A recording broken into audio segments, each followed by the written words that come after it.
This is a bit of a content warning. This video was essentially done and ready to upload to Nebula on the evening of Saturday, July 13th. Also on the evening of Saturday, July 13th, there was an assassination attempt in Pennsylvania with innocent people hurt and killed in what was really a pretty traumatic event for this whole nation. So not a good day to upload content of any kind, honestly, but it's a couple days further on. The Republican National Convention is in full swing, and time is really kind of running out to talk about the issues that really matter in the upcoming election. So if you personally are not ready for Project 2025 content, I can totally understand that. Maybe save this one for later or just don't watch it at all. But for the rest of you, let's just get to it.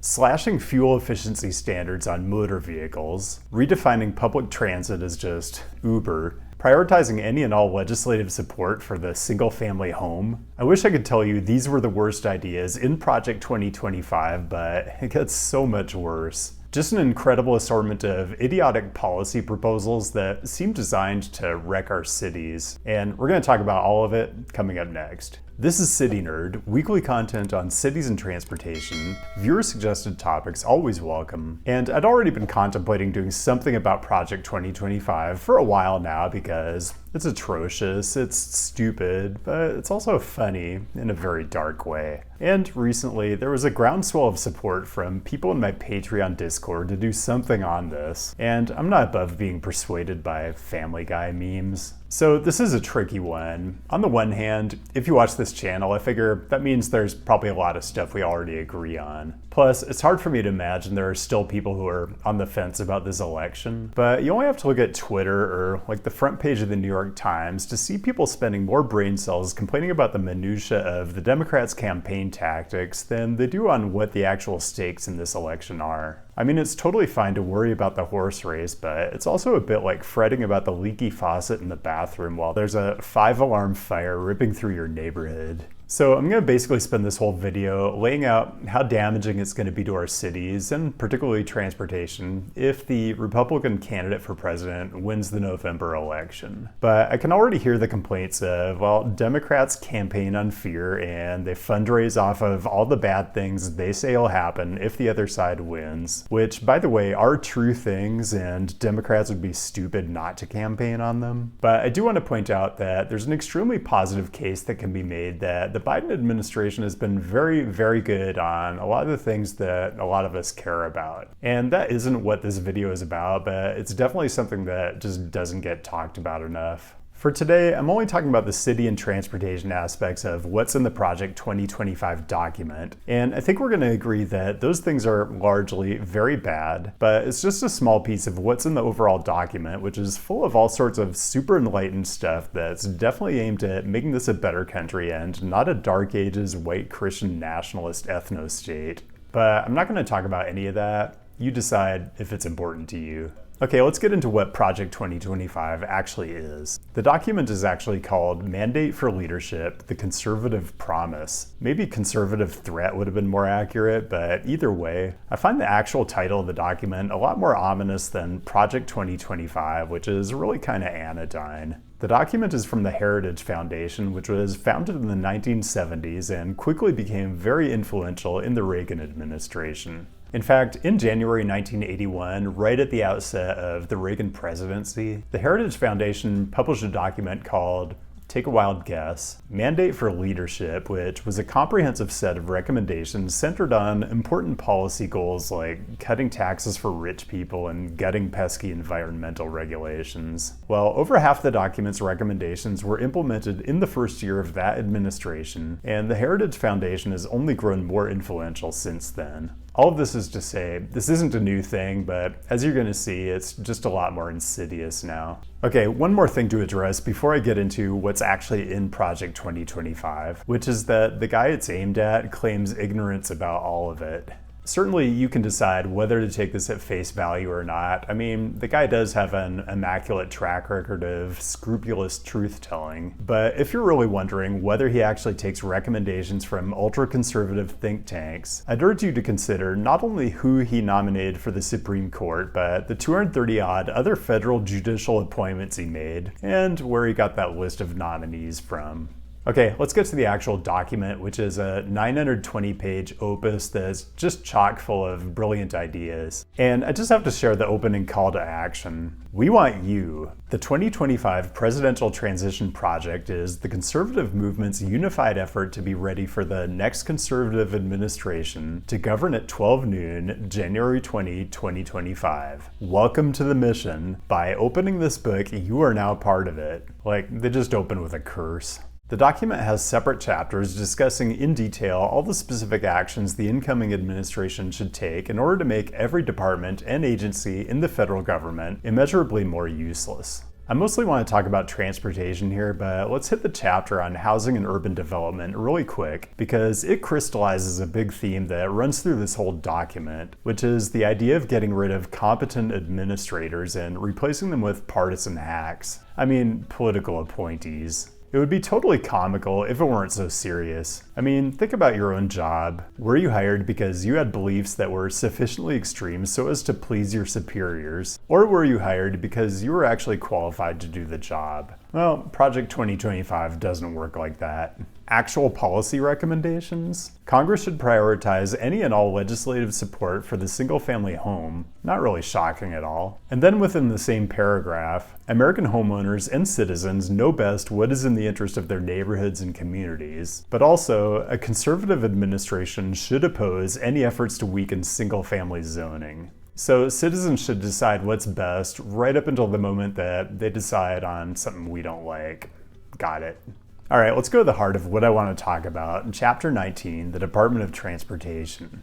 Fair warning, there's going to be a lot of just comically stupid stuff in here, but let's go ahead and start with what I think just might be the headline. The Department of Transportation's discretionary grant-making processes should be abolished, and funding should be focused on formulaic distributions to the states. So instead of funding DART or Cap Metro or Houston Metro, we're just going to send all the money to TxDOT and let them decide if they want to spend money on anything besides freeway widening projects. Doesn't seem problematic at all. They give two reasons why grants should be abolished. One, because we should really be moving away from a federal gas tax and toward quote-unquote user charges that affect the decisions of transportation system users. Man, I actually agree with all that, and it's actually exciting to see that Trumpers are totally pro-congestion pricing. Maybe Governor Hochul should read this.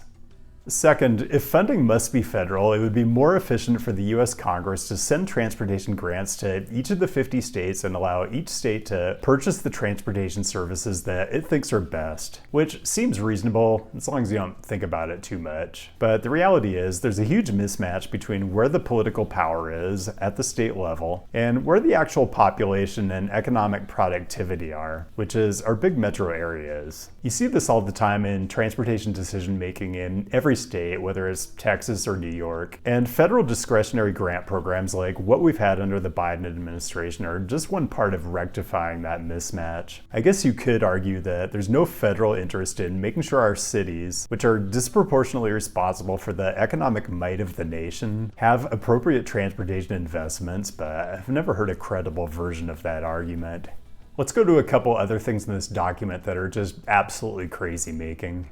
When they start listing the quote-unquote pressing transportation challenges that most directly affect average Americans, number one on the list is the high cost of personal automobiles. Like, that's really what they see as problem one, despite the fact that driving is cheaper in the US than it is in practically any other developed country. And the only reason we spend so much on it is because we have such high vehicle miles traveled per capita, which is because we don't fund other transportation choices. Project 2025 is just full of circular, self-defeating logic like this.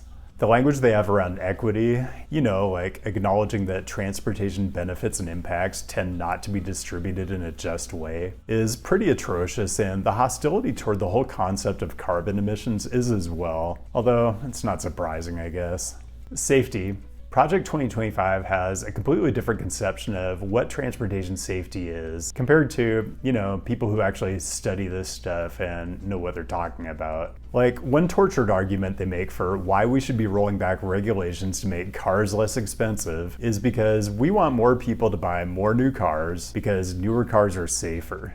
This is how do I put this, a very auto manufacturer-centric way of thinking about safety. The trends show that the new cars that people buy most often are safer for the people inside the vehicle and a lot less safe for the people outside the vehicle. Another winner. They hate that the Biden administration has embraced the concept of reducing roadway fatalities because it sometimes means slower vehicle speeds. Just in case you're wondering what these people's priorities are. Another area that's a real head scratcher is the whole section on corporate average fuel economy, or CAFE standards. They're upset because the standards the Biden administration put in place are hard to meet for internal combustion engine or ICE vehicles. I mean, this is kind of the point. You want to incentivize auto manufacturers to increase production of electric vehicles so you can meet the overall target. But the Project 2025 folks hate this because history shows people have a clear preference for ICE vehicles. Like, I can't say for sure that this whole section was literally written by an oil derrick, but they definitely get an F for data interpretation. Another thing that's comical is these people are all about devolving federal power down to the state level, right up until the moment California wants to do something even more climate friendly than what federal policy requires. So the section ends with two recommendations. One, reduce fuel economy targets to levels that can be met with ICE vehicles alone because electric vehicles are woke, I guess. And two, revoke California's ability to decide on its own targets because it's California. Real quick, I just want to point out that I'm focusing on what Project 2025 says, which is mostly pretty abhorrent, but it's important to recognize what it doesn't say. Like, there's basically no mention of road safety other than a complaint that addressing it might require cars to go slower sometimes. And there's absolutely no mention of passenger rail of any kind at all, which would be a bit of a change in focus from the current administration. Okay, in a minute I'm going to get to what I think are actually the most egregious parts of this, including the somewhat diabolical strategy they have for actually making all this happen. But first, brief reminder to click on all the things. This is actually the kind of video where a lot of people tend to hit the unsubscribe button. So if you've been considering joining the Patreon, this might be a good week for it. Like, if I'm down subscribers but up patrons, then I feel like there's at least a core audience that cares about me just saying what I think, regardless of its impact on the algorithm. You know, in a way, there's nothing all that new in Project 2025. These are people who always want to shrink government, cut regulation, and burn the social safety net to the ground. What I think is different this time, though, is how strategic they're being in how they want to implement all of it, and the level of urgency that's apparent when you read the document. I'm talking about the language around this day one stuff. History teaches that a president's power to implement an agenda is at its apex during the administration's opening days.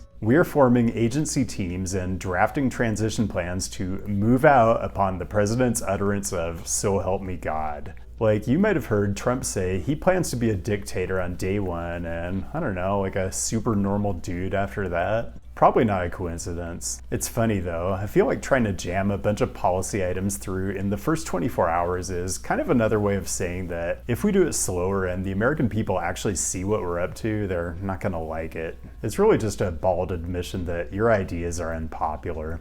And how do they plan to build this apparatus they need to do as much damage as possible to the country in 24 hours? This is actually my favorite part. It's the construction of a database of potential partisan hacks that they can install at every level of government. Like, they're just accepting resumes from random incels. Don't know anything about transportation? Doesn't matter, that's not an important qualification. In other words, get ready for DC to be overrun by a whole army of Charlie Kirk wannabes. Okay, I am not done with the US DOT yet because we still have to talk about transit. Not only is Project 2025 hostile to public transit, they want to change its very definition. There's a whole section where I think they're trying to talk about microtransit, and they're definitely talking about ride hailing, so I'll just paraphrase it because their grasp of the terminology isn't great.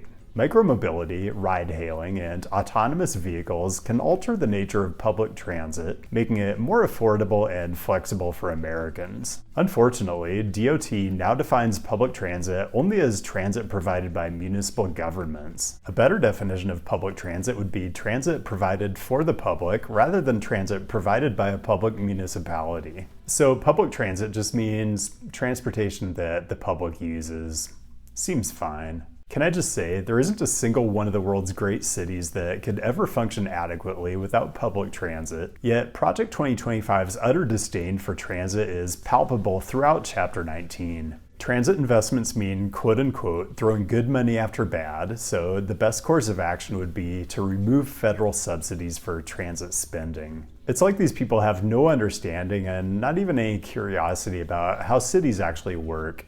This isn't anywhere near the darkest stuff in this 900 plus page document, but as far as transportation in cities go, it's pretty grim. I do encourage you to read the document if you can stomach it, and I've left a link to the PDF down in the description. You might take a peek at the final section, ominously titled Onward. Really a fitting title because the work of these geniuses never seems to end and just gets progressively worse. They do point out that from the 2016 mandate for leadership, the Trump administration implemented 64% of the recommendations in the first year. So maybe only 64% of Project 2025 will get implemented, but given that everything in the document is terrible, that's probably about 64% too much. So there's work to do. I'll leave links down in the description for things I think people could do to help beyond just voting. And for me, I'm probably focusing on swing states the rest of the year. I do have a sponsor for today's video, and I'm hoping that because they're Australian, they'll be happily oblivious to what Project 2025 even is. Maybe this time next year, I'll be Australian, come to think of it. Anyway, I am going to be traveling and shooting video and doing events in the relevant states about once a month. I just got done doing North Carolina and Arizona, and I think like Michigan and Georgia are on deck. It's going to be a lot, but that's where today's sponsor, Bellroy, comes in. Bellroy began in 2010 designing wallets that are slim and efficient and prioritize access to the items you use the most, and since then they've broadened out the scope of their offerings quite a bit, including bags, accessories, phone cases, all kinds of useful everyday stuff that stays true to the company's original design philosophy. I've really been sold on what Bellroy does since I got my first item from them, the tech organizer, which I love because even if I'm only gone for a few days, I just never have any idea what cord or adapter or accessory I'm gonna need, so I just bring them all. And here's another item I really like. It's the light sacoche, which I think the closest translation is satchel. It's a super low profile cross-body bag, which is great when you're just carrying around a few simple items like I sometimes do. Maybe a small camera and an e-reader, stuff that just won't fit in your pockets. And no, I'm not gonna go buy cargo pants. Just stop it. Here's the thing though, I do recommend Bellroy's products because they're comfortable and nicely designed, but what I like even more is Bellroy is a certified B Corporation. That means they meet high standards for sustainability and social good, including the fact that they've upcycled over 10 million plastic water bottles and hundreds of thousands of pounds of industrial nylon offcuts to make their goods, including the tech kit and the light sacoche, which are made from recycled woven fabric. So I don't do sponsorships for too many things on this channel, but Bellroy is a slam dunk for me because when you buy their stuff, you get a well-designed, high-utility item that you can feel good about. Also, if you use my custom link down in the description, you can get 10% off anything on their site. So go check out the selection and find something you like, or maybe even better, something someone you care about will like. And that's all I've got. Thanks for joining today, and thanks as always to the patrons for your direct support. I know not everyone is going to agree with everything I had to say in today's video. I mean, I think that's true with all my videos, but maybe today is even more than usual. Anyway, having that direct support really does give me the freedom to say what I think needs to be said. And if I can't do that, then really, what's the point of having a YouTube channel in the first place? Anyway, keep the great topic suggestions coming. I'll be back with a new episode next week, and I'll see you then.